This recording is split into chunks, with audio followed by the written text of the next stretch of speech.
उत्तराखंड में विधानसभा उपचुनाव को लेकर संग्राम। जहां बद्रीनाथ मंगलौर विधानसभा सीट पर उपचुनाव, बद्रीनाथ मंगलौर सीट के समीकरण बदले हैं। ये बड़ी खबर आपको बता दें, क्योंकि लोकसभा चुनाव के नतीजे जिस तरीके से सामने आए हैं, क्लीन स्वीप एनडीए ने किया है और अब इसके बाद उपचुनाव की बड़ी तैयारी है और उपचुनाव की तैयारी में सभी जुटे हुए हैं और इसको लेकर विधानसभा उपचुनाव के लिए संग्राम भी देखने को मिल रहा है, क्योंकि दो सीटें बद्रीनाथ और मंगलौर सीट पर उपचुनाव होना है। तो सीट के समीकरण बदले हैं, राजनीतिक पार्टियों के धुरंधर प्रचार कर रहे हैं। तो बीजेपी कांग्रेस ने अपने अपने स्टार प्रचारक मैदान में उतारे हैं। मायावती ने भी दोनों सीटों पर स्टार प्रचारक उतारे हैं। तो भतीजे आकाश आनंद को बनाया है स्टार प्रचारक मायावती ने। दोनों सीटों का गुणा भाग, किसकी होगी जीत, ये सबसे बड़ा सवाल अब बन गया है। तो दोनों सीटों पर 10 जुलाई को मतदान होना है, 13 जुलाई को नतीजे सामने आएंगे। लेकिन उपचुनाव के लिए देखिए पूरी ताकत लगाती हुई राजनीतिक पार्टियां नजर आ रही हैं और क्योंकि बीएसपी ने भी एंट्री मार ली है और ऐसे में ये मुकाबला त्रिकोणीय होता हुआ नजर आया है, जहां एक तरफ बीजेपी कांग्रेस लगातार मैदान में डटे हुए हैं, अपने अपने धुरंधर प्रचारकों को मैदान में उतारा जा रहा है, तो वहीं बीएसपी भी अपने भतीजे को मैदान में उतार चुकी है प्रचार प्रसार के लिए। तो आकाश आनंद स्टार प्रचारक के रूप में प्रचार करते हुए नजर आएंगे इन दो सीटों के लिए खास तौर से। तो बद्रीनाथ और मंगलौर सीट पर विधानसभा उपचुनाव होना है और इसके लिए समीकरण बदले हुए अब नजर आ रहे हैं।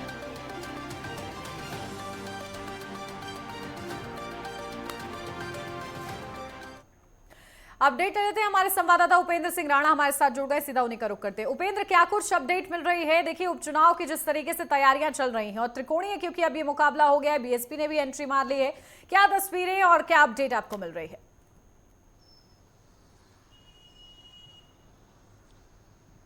देखिए बिल्कुल जिस प्रकार से उत्तराखंड के दो विधानसभाओं में उपचुनाव होने हैं और उपचुनाव को लेकर कल नामांकन प्रक्रिया पूर्ण हो चुकी है और अब उसके बाद चुनाव प्रचार में प्रत्याशी जो है वो जुट गए हैं। मंगलौर सीट पर जिस तरीके से त्रिकोणीय मुकाबला है, बसपा से और कांग्रेस और भाजपा के बीच जो है कड़ा मुकाबला जो है वो देखने को मिल रहा है। हालांकि 2022 के चुनाव में बसपा से अंसारी जिस तरीके से वहां पर उन्होंने जीत हासिल की थी, लेकिन आकस्मिक मृत्यु के बाद जो है सीट काफी लंबे समय से खाली चल रही थी और अब उस पर जिस तरीके से उपचुनाव हो रहे हैं तो इस बार जो है अंसारी के भतीजे को जो है बसपा की ओर से चुनाव मैदान में उतारा गया है। तो वही कांग्रेस की ओर से काजी निजामुद्दीन और करतार सिंह बडाना को भाजपा से पैरासूट प्रत्याशी जो है वो बनाया गया है। काफी कड़ा मुकाबला मंगलौर सीट पर माना जा रहा है।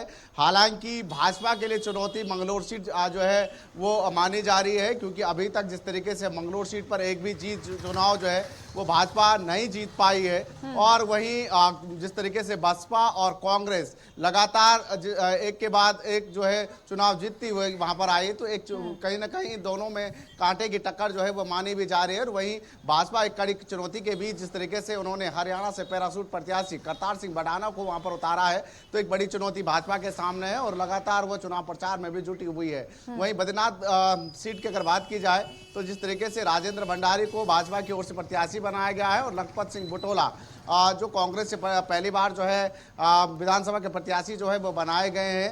राजेंद्र भंडारी जिस तरीके से 2022 में कांग्रेस के टिकट पर वहां पर उन्होंने जीत हासिल की थी, लेकिन लोकसभा चुनाव से पहले जिस प्रकार से भाजपा में शामिल हुए और अब जो है भाजपा के टिकट पर जो है उपचुनाव होने पर जो है उनको भाजपा से टिकट दिया गया है और लखपत बुटोला कांग्रेस के टिकट पर वहां पर चुनाव मैदान में उतरे हुए हैं। दोनों के बीच कड़ी टक्कर जो है वो मानी जा रही है। हालांकि दोनों ही प्रत्याशी काफी प्रचार प्रसार में जो है वो जुटे हुए हैं। तमाम मुद्दों के बीच खेलने का काम जो है वो किया जा रहा है। जहां कांग्रेस ने अपने चुनाव प्रचार को धार देने के लिए तमाम जो कांग्रेस के दिग्गज नेता हैं वो चुनाव प्रचार में उतरे हुए हैं। गणेश गोदियाल से लेकर हरीश रावत, यशपाल आर्य, प्रदेश अध्यक्ष करण मारा, वो तमाम जो लोग जो हैं चुनाव प्रचार में जो है बद्रीनाथ सीट पर उतरे हुए हैं और लगातार भाजपा पर निशाना साध रहे हैं और साथ ही साथ जो भाजपा से प्रत्याशी राजेंद्र भंडारी उस पर भी निशाना साधते हुए नजर आ रहे हैं। उनका कहना है कि जिस तरीके से वह कांग्रेस से दगा होकर भाजपा में शामिल हुए और जिस तरीके से उन्होंने जनता को धोखा दिया, क्योंकि 2022 में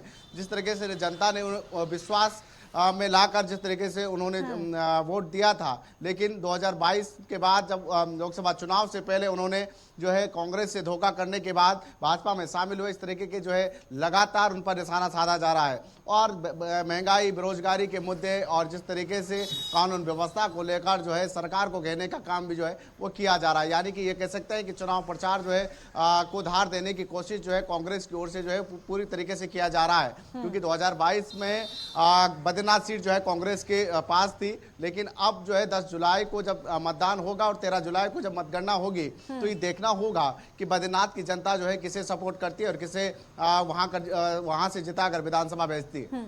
बिल्कुल, लेकिन देखिए उपेंद्र, क्योंकि मंगलौर सीट की अगर मैं बात करूं तो यहां पर चुनौती काफी ज्यादा है, खासतौर से भारतीय जनता पार्टी के लिए।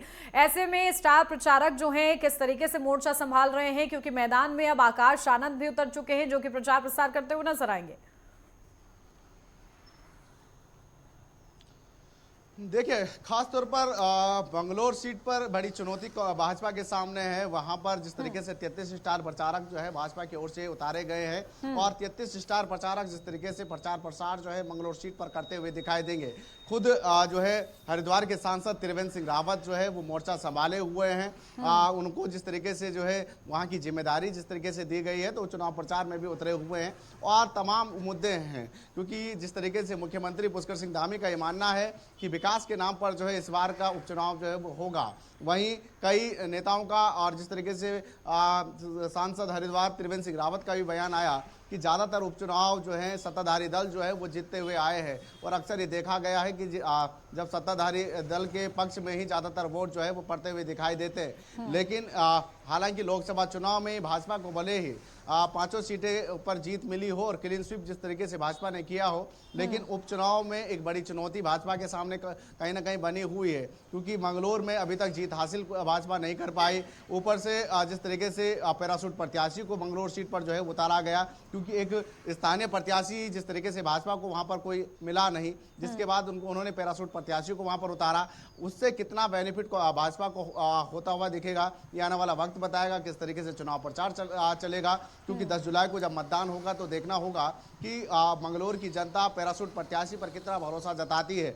और साथ ही जिस तरीके से बसपा और कांग्रेस की अगर बात की जाए तो कांग्रेस के जो प्रत्याशी है निजामुद्दीन 2022 में सिर्फ कुछ ही मामूली वोटों से जो है उनको हार मिली थी, 25,000 वोटों से वो उनको हार मिली थी। लेकिन इस बार जो है कहीं ना कहीं कांटे की टक्कर जो है बसपा और कांग्रेस के बीच भी देखने को मिलेगी।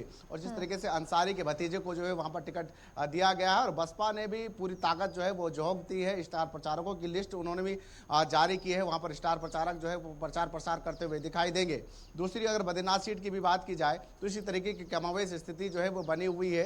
राजेंद्र भंडारी से जो बद्रीनाथ के जो लोग हैं, विधानसभा के लोग, वो कितना खपा है, क्योंकि लगातार कांग्रेस का ये मानना है कि बद्रीनाथ सीट पर जिस तरीके से राजेंद्र भंडारी को जीत मिली थी, उसके बाद जब भाजपा में शामिल हुए तो वहां के लोगों में काफी आक्रोश है, काफी रोष देखने को मिल रहा है। वो काफी नाखुश जो है राजेंद्र भंडारी से, तो उसका फायदा कहीं ना कहीं कांग्रेस को जो है वो मिलता हुआ दिखाई देगा। वहीं लखपत बुटोला जिस तरीके से स्थानीय प्रत्याशी वहां पर है, स्थानीय पकड़ उनकी काफी अच्छी मानी जाती है, तो ऐसे में उनको टिकट देने के बाद कांग्रेस का मानना है कि बद्रीनाथ सीट जो है कांग्रेस जो है वो जीत हासिल करेगी। हालांकि ये देखना होगा कि जब 10 जुलाई को मतगणना होगी और 13 जुलाई को 10 जुलाई को जब मतदान होगा और 13 जुलाई को जब मतगणना होगी तो किसके पक्ष में रिजल्ट आता है ये आने वाला वक्त बताएगा।